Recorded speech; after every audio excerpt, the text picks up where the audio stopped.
अगर परमेश्वर बलवा करने वाले लोगों को, राजाओं को खत्म कर देता था, परमेश्वर के दूत उन्हें खत्म कर देते थे, तो परमेश्वर शैतान को खत्म क्यों नहीं करता।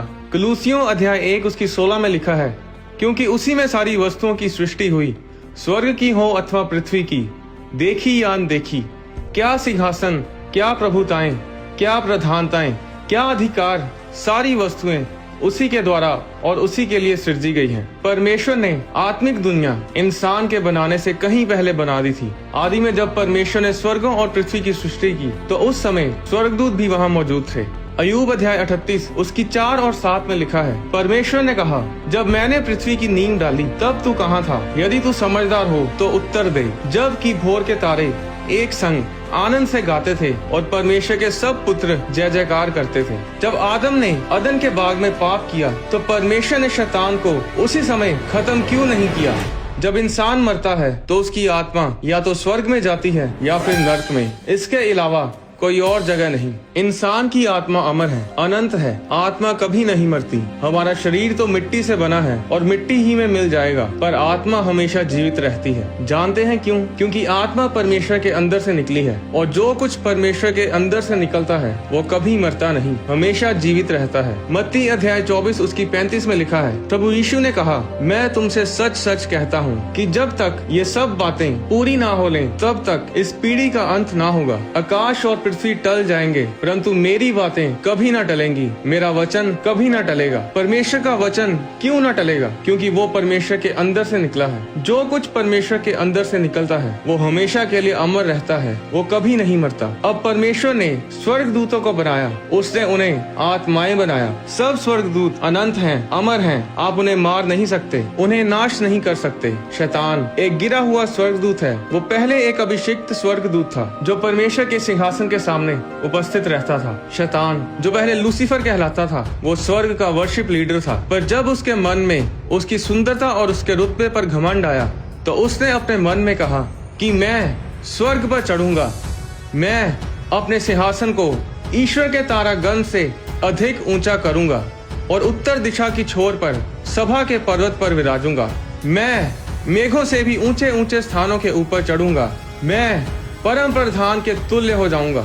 जब शैतान के अंदर मैं आ गई, जब वह घमंडी हो गया, तब वह स्वर्ग से धरती पर गिरा दिया गया, और तब एक अभिषिक्त दूत कहलाने वाला शैतान बन बैठा। सिर्फ घमंड के कारण उसे स्वर्ग से निकाल दिया गया। नीति वचन अध्याय 16 उसकी 5 पे लिखा है, सब मन के घमंडियों से यहोवा घृणा करता है, ऐसे लोग निर्दोष ना ठहरेंगे। नीति वचन 16 उसकी 18 में लिखा है, विनाश से पहले गर्व और ठोकर खाने से पहले घमंड आता है। अगर आप घमंडी हैं तो आपका भी शैतान की तरह विनाश होगा, पर अगर आप नम्र हैं तो परमेश्वर आपको ऊंचा करेगा। नीति वचन अध्याय 18 उसकी 12 में लिखा है, नाश होने से पहले मनुष्य के मन में घमंड और महिमा पाने से पहले नम्रता होती है। नीति वचन अध्याय 11 उसकी 2 में लिखा है, जब घमंड आता है तब अपमान आता है, पर जब नम्रता आती है तब बुद्धि आती है। याकूब अध्याय 4 उसकी 10 में लिखा है, प्रभु के सामने नम्र बनो तो वह तुम्हें ऊंचा करेगा। क्योंकि शैतान पहले एक अभिषिक्त स्वर्गदूत था जो कि परमेश्वर के द्वारा जन्मा था, इसलिए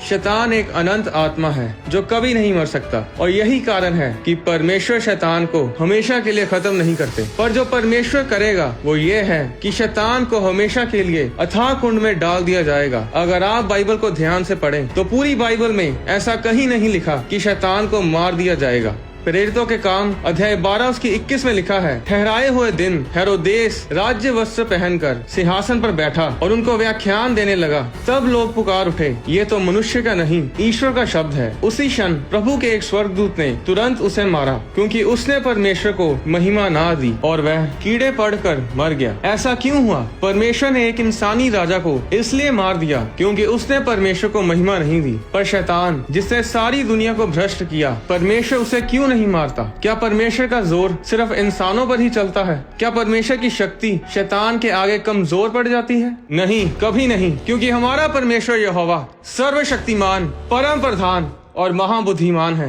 ऐसी कोई तोप नहीं बनी, ऐसा कोई हथियार नहीं बना जो हमारे परमेश्वर के आगे टिक पाए। वो हमेशा से सर्वशक्तिमान था, सर्वशक्तिमान है और सर्वशक्तिमान रहेगा। ना स्वर्ग में, ना धरती पर और ना धरती के नीचे ऐसी कोई चीज नहीं जो परमेश्वर के आगे घुटना ना टेकेगी। वो राजा मार दिया गया क्योंकि वो शरीर में था, उसकी आत्मा नहीं मरी क्योंकि उसकी आत्मा अमर है, पर वो नर्क में गई। परमेश्वर ने जब आदम को बनाया तो उत्पत्ति अध्याय 2:7 में लिखा है, तब यहोवा परमेश्वर ने आदम को भूमि की मिट्टी से रचा और उसके नथनों में जीवन का श्वास फूंक दिया और आदम जीवित प्राणी बन गया। श्वास का इब्रानी शब्द है रूआह, जिसका मतलब है हवा, आत्मा और श्वास। 1 थिस्सलुनीकियों अध्याय 5:23 के अनुसार इंसान एक आत्मा, प्राण और देह है।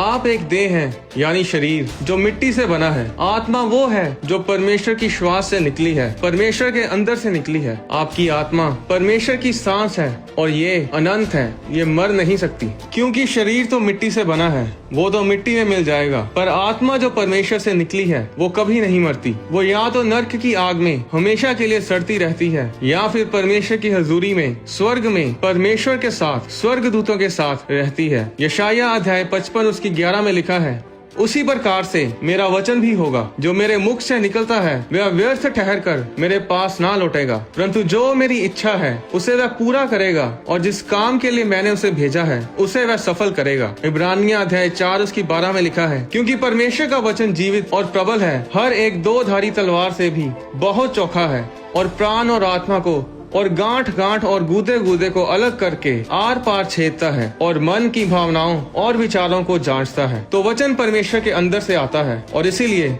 वो अमर रहता है, वह कभी नहीं मरता। इसलिए अगर वचन में लिखा है कि यीशु मसीह के कोड़े खाने से तुम चंगे हो चुके हो, तो इसका मतलब है कि तुम चंगे हो चुके हो। ये हो चुका है, इसे कोई नहीं बदल सकता। अगर परमेश्वर ने कहा कि धर्मी जन धन्य होगा और उसका भला ही होगा, उसके घर के भीतर की स्त्री फलवंत दाखलता सी होगी, उसकी मेज के चारों ओर उसके बालक जलपाई के पौधे से होंगे, वह अपने नाती पोतों को देखने पाएगा, वह लंबी आयु जी कर अपने पूरे बुढ़ापे में जाएगा, तो नर्क के किसी भी शैतान में इतनी हिम्मत नहीं कि इस वचन को खत्म कर सके। अगर परमेश्वर ने कह दिया कि ऐसा होगा तो मतलब ऐसा ही होगा। परमेश्वर के वचन में कोई अगर मगर नहीं होता। जिस शैतान को लोगों ने हौवा बना रखा है उसमें इतनी भी ताकत नहीं कि एक छोटी सी चींटी को भी मार गिराए। अगर आज वो लोगों को तंग कर पा रहा है तो इसलिए क्योंकि परमेश्वर ने उसे छूट दी है ये सब करने की। पर वही लोग शैतान के प्रभाव में आते हैं जो परमेश्वर की हजूरी से बाहर हैं। आज लोग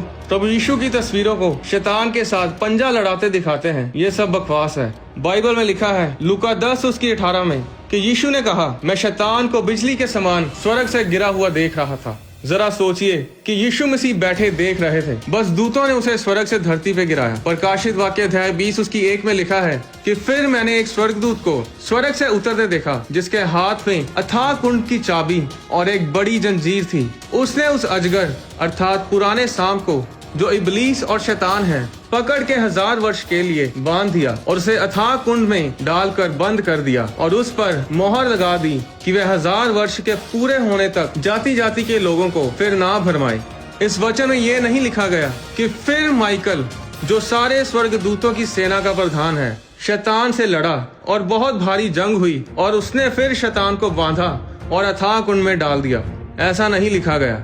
इस वचन में लिखा है कि एक स्वर्गदूत, सिर्फ एक साधारण स्वर्गदूत, उस शैतान को, जो पुराना सांप है, जो इबलीस है, उसे पकड़ के 1000 वर्ष के लिए अथाह कुंड में बंद कर देगा। आज लोग शैतान से इसलिए डरते हैं क्योंकि परमेश्वर के साथ उनका कोई संबंध नहीं है। अब शैतान मर नहीं सकता, इसका मतलब ये नहीं कि आपको शैतान से डरना चाहिए। लूका अध्याय 10:19 में लिखा है, देखो मैंने तुम्हें सांपों और बिच्छों को रोनने का और शैतान की सारी सामर्थ्य पर अधिकार दिया है और किसी वस्तु से तुम्हें कुछ हानि ना होगी। अगर परमेश्वर ने कहा कि मेरे विश्वास करने वालों में ये चिन्ह होंगे कि वे मेरे नाम से दुष्ट आत्माओं को निकालेंगे, नई नई भाषा बोलेंगे, सांपों को उठा लेंगे और यदि वे प्राण नाशक वस्तु पी भी जाएं, तो भी उनकी कुछ हानि ना होगी। वे बीमारों पर हाथ रखेंगे और वे चंगे हो जाएंगे। अगर परमेश्वर ने ये कहा है तो ऐसा ही होगा। पर सवाल ये है कि क्या आप एक विश्वासी हैं?